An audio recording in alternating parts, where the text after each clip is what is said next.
गांव पारसपुर की सीमा पर एक पुरानी हवेली खंडहर बन चुकी थी। लोग उसे छांव वाली हवेली कहते थे, क्योंकि दोपहर में जब सूरज सिर पर होता तब भी हवेली की छत पर एक अजीब सी छांव बनी रहती। गांव वालों का मानना था कि वहां भूत का साया है और रात को कोई उधर जाने की हिम्मत नहीं करता था। गांव के बुजुर्ग बताते थे कि आज से 50 साल पहले ये हवेली ठाकुर रघुनाथ सिंह की थी। रघुनाथ सिंह बहुत अमीर और सख्त मिजाज इंसान थे।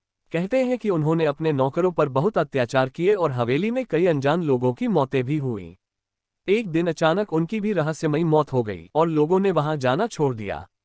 आदित्य नाम का एक युवक जो शहर में पत्रकार था, एक बार अपने दोस्त की शादी में पारसपुर आया।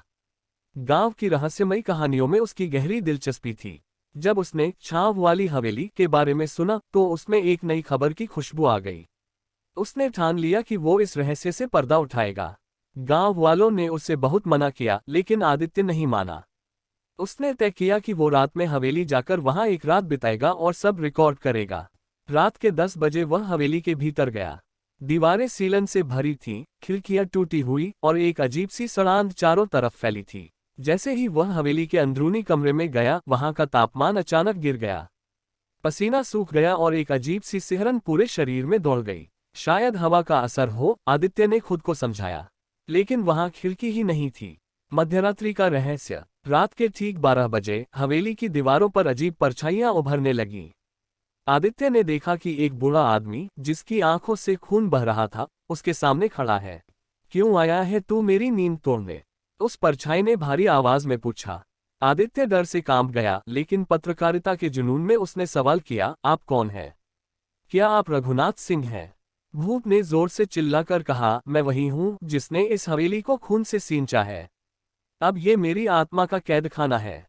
डर के मारे आदित्य को झटका लगा और वो बेहोश हो गया।